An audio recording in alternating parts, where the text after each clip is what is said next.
Баршаңызға ассалаумалейкум, каналыма қош келдіңіздер. Бүгін сіздермен бірге ерекше ыстық тағам дайындайтын боламыз. Жасалу жолы өте оңай, бірақ та өте дәмді болып шығатын, отбасыңызға ұнайтын, балаларыңызға ұнайтын ыстық тағам. Бұл тағамды көбінде түрік мемлекетінде жасайды, оны пилав деп атайды. Міндетті түрде видеоны соңына дейін қарап, каналыма тіркеліп, жанындағы қоңырау белгісін басуды ұмытпаңыздар.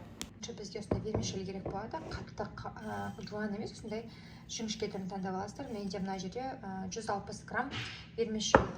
Одан кейін басқа ыдысымызды қойып, оған мен осылай өлшеп аламын. Менде 1 стакан күріш, осындай орташа стакан алсаңыздар болады, немесе үйде кесемен де алсаңыздар болады. Осы 1 стакан күрішімізді ыдысымызға саламыз. Күрішімізді жақсылап тұрып ағарғанға дейін жуып алуымыз керек. Міндетті түрде қайта 6-7 рет жусаңыздар да көп болмайды. Суымыз толықтай ағарғанға дейін. Мына көрдіңіздер ме, қазір мен сұры болып тұр ғой, сұрғыш болып тұр. Одан кейін сумен жуған кезде бізде ақшыл болғанға дейін жуып алу керек. Қазір жуып тазалаймыз, қайта суымызды ауыстырып, суымыз толықтай аппақ болғанға дейін тазалап аламыз. Мына жерде 6-7 рет жудым, суымыз міне ағарып келе жатыр, көрдіңіздер ме? Суымыз толық аппақ болғанға дейін жақсылап тұрып, күрішті ерінбей жуған дұрыс. Енді біз кастрюля ыдысымызға ең бірінші күнбағыс майын құйып аламыз. Қатты көп қоймайсыздар, міне осындай мөлшерде ғана құйсаңыздар жеткілікті болады. Майымыз кішкене қызғанға дейін күтеміз. Майымызды енді вермишелімізді салып аламыз. Кішкене сарғайғанға дейін қуырып аламыз. Максимал оттың қызуында қуырсаңыздар болады, тек қана міндетті түрде осылай араластырып тұрасыздар. Күрішімізді саламыз.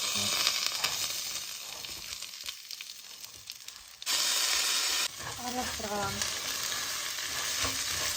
Келесі кезекте күрішті өлшеген ыдыспен, яғни бокалмен, менде бокал, кесе болса да болады, осымен өлшеп су құямыз.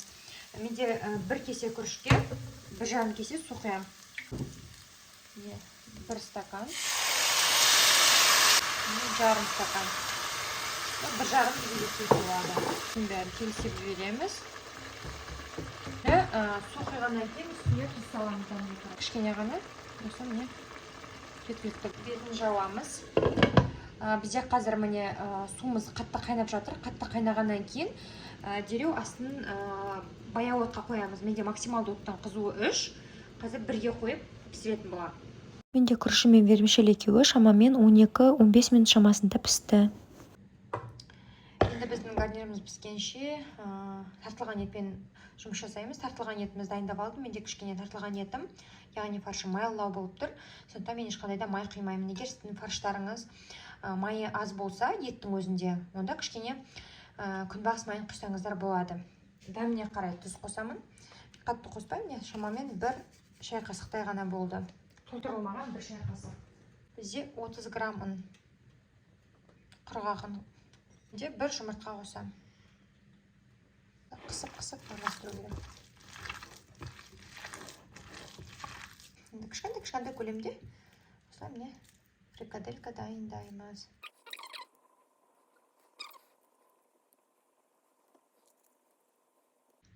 Міне фрикаделькалардың барлығын жасап шықты. Осындай қатты үлкен емес, кішкентай формада болды. Осында міне 2 тақтайша фрикаделька шықты. Енді қазір осыны қуырып пісіретін боламыз. Майымызды құйып аламыз. Табамыздың түбін толықтай майымыз жауып тұру керек.